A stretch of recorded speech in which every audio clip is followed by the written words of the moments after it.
کیا تھا اس کی مناسبت سے یہ دن منایا جاتا ہے، لیکن اس تقریر میں قائد اعظم نے ایک ایسا نظریہ پیش کیا تھا کہ پاکستان میں بسنے والے تمام انسان پاکستانی کہلائیں بلا تفریق رنگ و نسل مذہب کے، لیکن جیسا کہ آصف خان صاحب نے بتایا کہ کافی عرصہ تک تو اس تقریر کو منظر عام پر آنے ہی نہیں دیا گیا، اور بعد میں اس کے اوپر بہت زیادہ کرٹیسزم ہوا، تنقید ہوئی، اور کئی ہمارے نام نہاد تجزیہ کار جو ہیں وہ یہ کہنے لگے کہ قائد اعظم نے تو بہت ساری تقریریں کی، ان میں سے ایک یہ ہے، یہ ان میں سے ایک نہیں ہے، یہ وہ بھول جاتے کہ یہ ان میں سے ایک نہیں ہے، یہ عام تقریر نہیں ہے، یہ دستور ساز اسمبلی کے آگے یہ پیش کی گئی ہے، یہ عام تقریر نہیں ہے، اس کو یہ نہ کہا جائے کہ یہ ان بہت ساری تقریروں میں نہیں۔ جب دستور ساز یہ فرت اللہ بابر صاحب بیٹھا کر میں غلط ہوں تو مجھے کریکٹ کریں، دستور ساز اسمبلی کے سامنے جب بات کی جاتی ہے تو اسٹیٹ کی پالیسی ہوتی ہے، تو اس وقت قائد اعظم نے اسٹیٹ پالیسی جو تھی وہ پیش کی تھی، بیان کی تھی، جب پاکستان آگے چل کر کس قسم کا جو ہے وہ ملک بنے گا، تو اس کے بعد یہ بڑی مشکل سے تو یہ تقریر منظر عام پر آئی، اور سب سے پہلے جو سسر چودھری جو ہمارے فخر ہے پاکستان کے، ان کے والد تھے،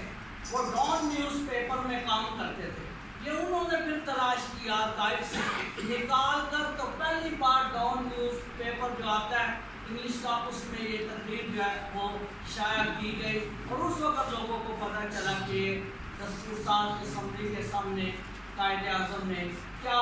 پالیسی جو ہے وہ پیش کی تھی۔ اور اس کے بعد جب ہم آگے آتے ہیں، جب 1973 کے آئین میں جس کے بانی شہید ذوالفقار علی بھٹو صاحب ہیں، اس آئین میں بھی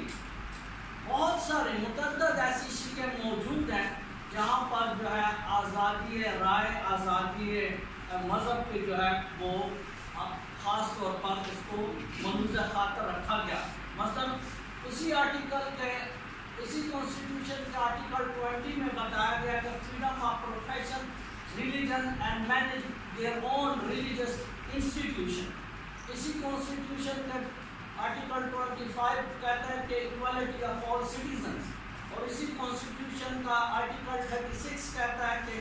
safe guard legitimate rights and interest of minorities including their representation in the federal and provincial services۔ یہ اور اس کے علاوہ بھی اس کانسٹیٹیوشن میں بہت ساری ایسی شکیں جو ہیں وہ موجود ہیں۔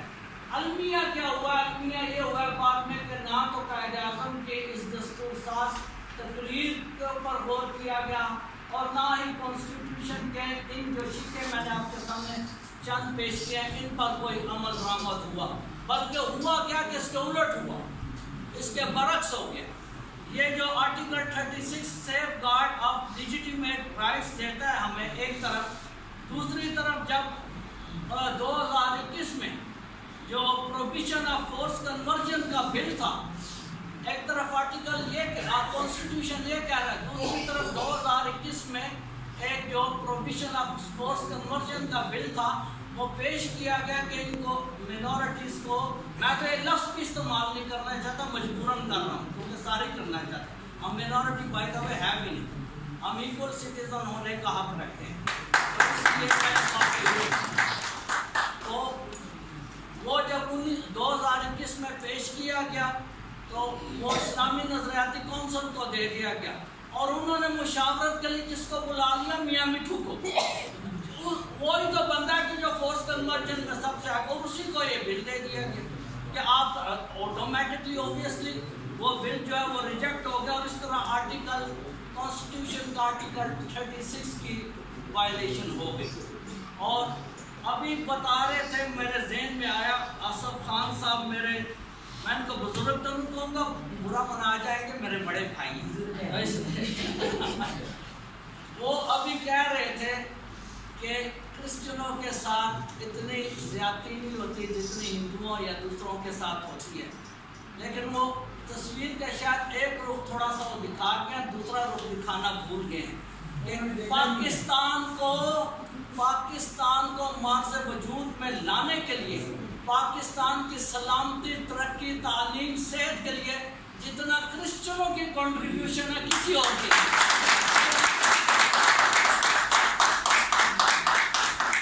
ہم بڑے فخر کے ساتھ مناتے ہیں یہ اپنا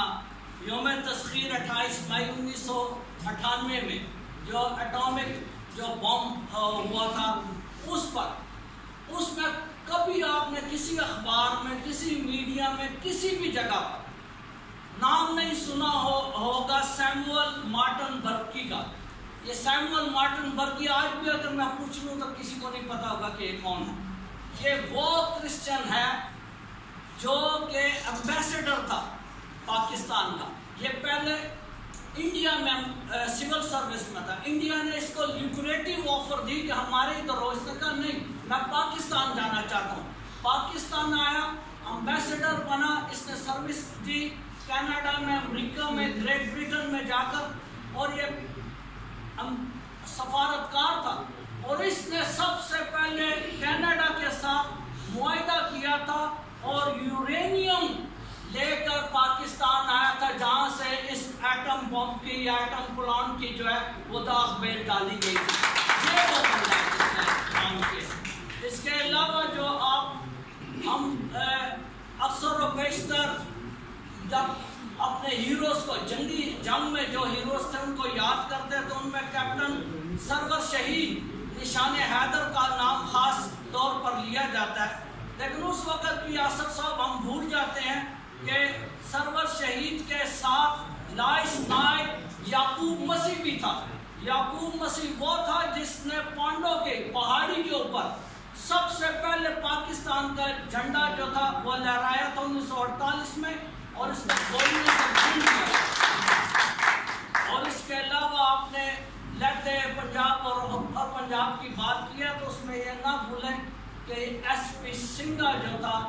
اگر اس کا ووٹ اور 2 کرسچن اور کا ووٹ نہ ہوتے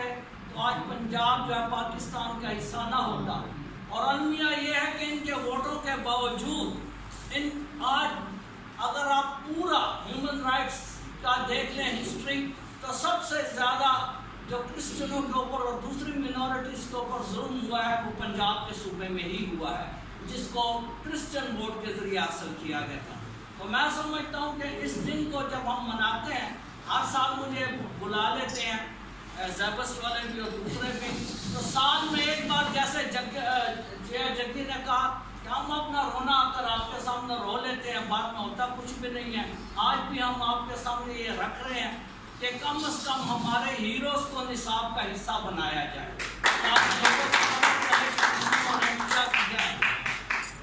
اور اس کے علاوہ جو ہے وہ ہر شعبے میں جو اس طرح کے قوانین ہیں وہ بنائے جائیں، فورس کنورژن کو روکا جائے، مائنر جو میرجز ہیں وہ ان کو روکا جائے، اور یہ فیڈرل لیول پر ہونا چاہیے متفقہ طور پر، تبھی ہم اس دن کو منانے کے صحیح طور پر حقدار ہوں گے۔ بہت شکریہ۔